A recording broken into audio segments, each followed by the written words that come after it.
2017, a 61-year-old surgeon named Dr. James Parkinson describes a new condition that he sees on the streets of London. He'd been practicing medicine for 30 years, and he was toward the end of his career, but what he saw enchanted him. He said, "I'm describing a condition that's not been described in the medical literature, a condition that is new and novel and rare." And in it, he describes 6 individuals who have a tremor, a stooped posture, a hunched gait, and a shuffling gait, with a propensity to walk faster and faster, and often to fall. And if any of you watched the TV show The Crown, or spent a little time in the United States last week, or live in different parts of the world, know that the air pollution in 1800 London was terrible. This is a picture of London from 1847, and the London fog is nothing natural in London. It has little to do with weather and has everything to do with air pollution. And when he sees individuals walking the streets of London with Parkinson's disease, he's seeing them among a burning toxic air. 200 years after Dr. Parkinson described 6 people with the condition, the Global Burden of Disease study estimates that 6 million individuals have Parkinson's disease. So how do you go from 6 to 6 million in 2 centuries or 8 generations? It clearly cannot be genetics, and it's rising far too fast to be accounted for aging alone.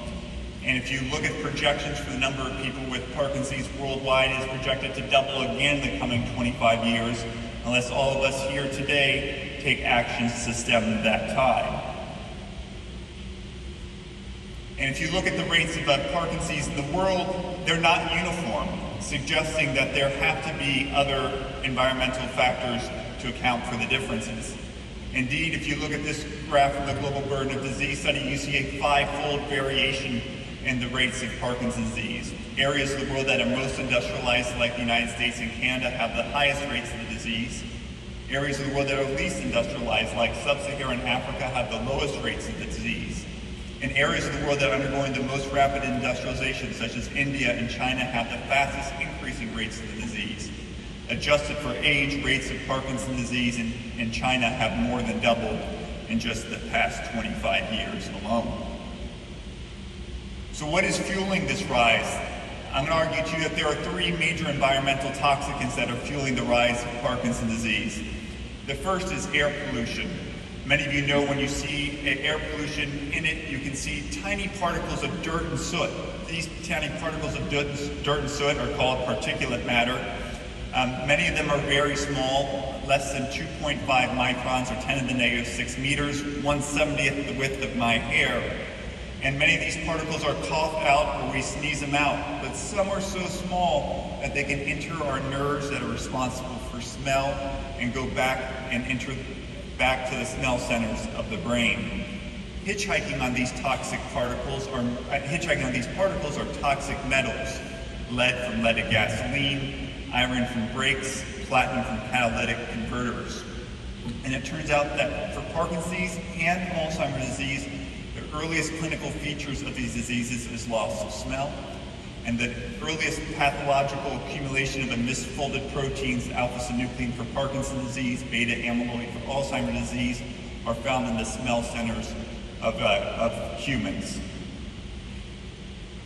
Second major risk factor are certain pesticides.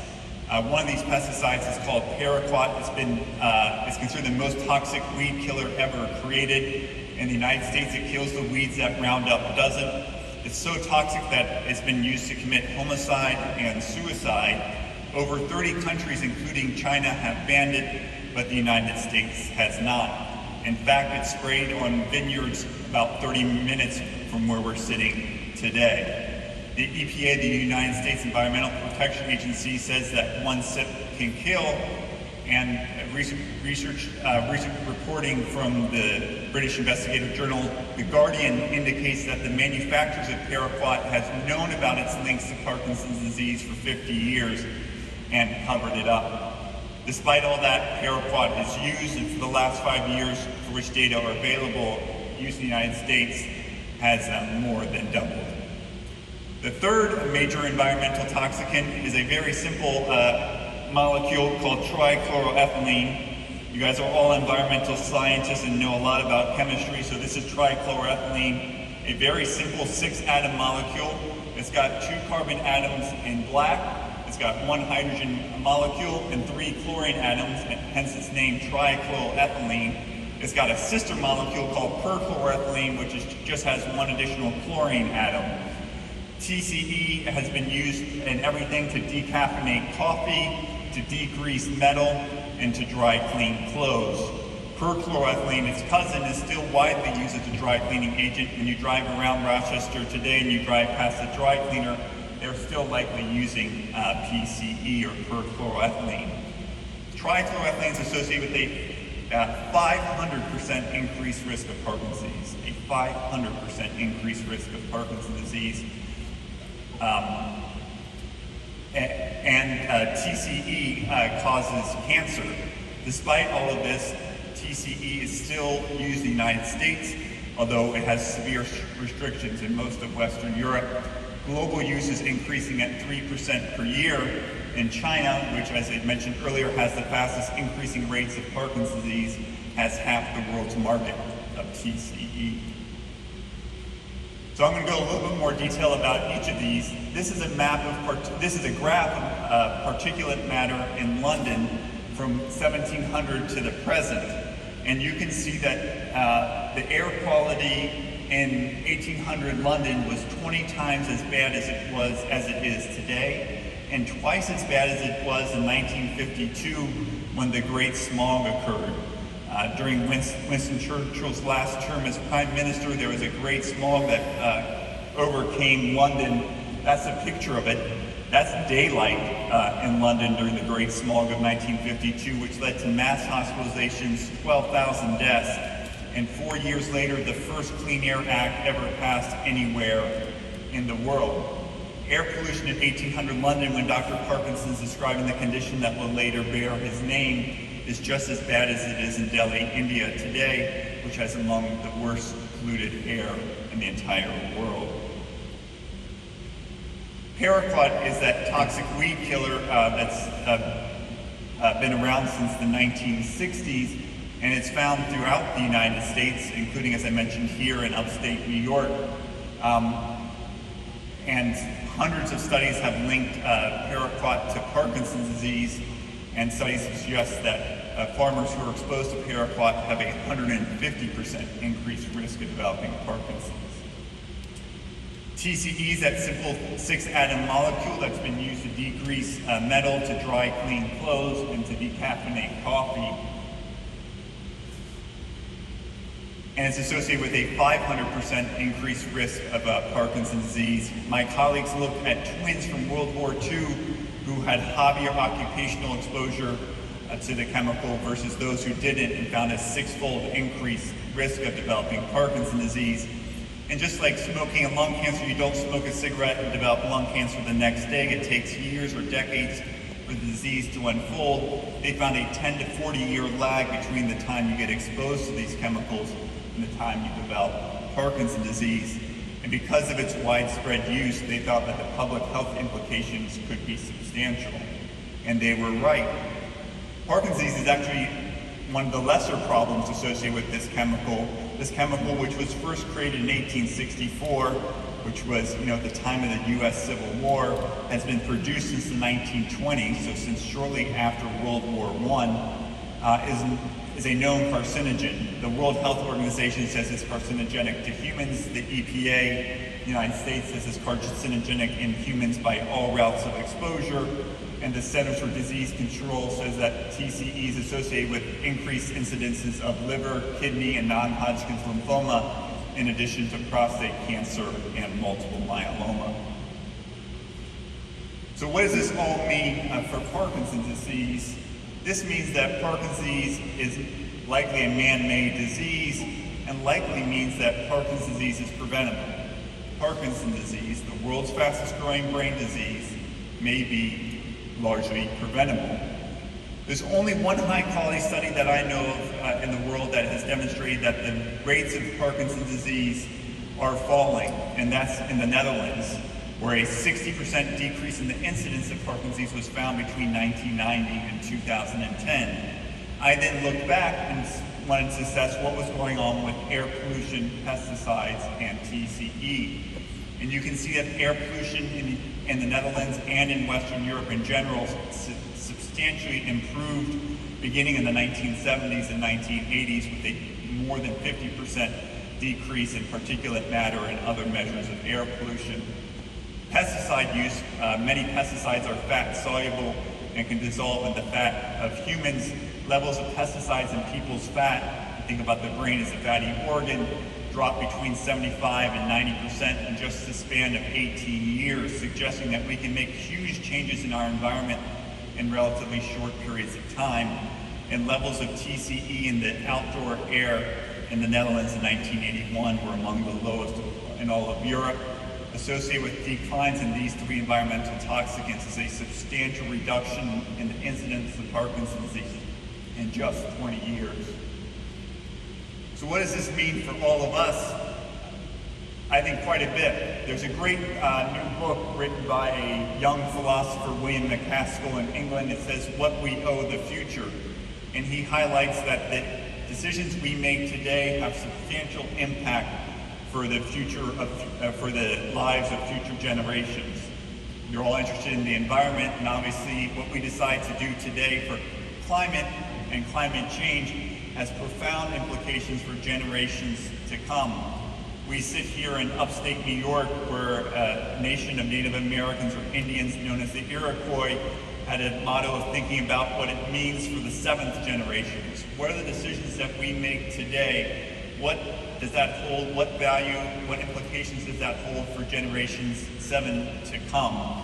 People we will never meet, that we will never know, and will likely completely be unaware of the decisions of our identity, but will be affected by the decisions we make today. And there are lots of great examples in the lifetime of your parents or grandparents.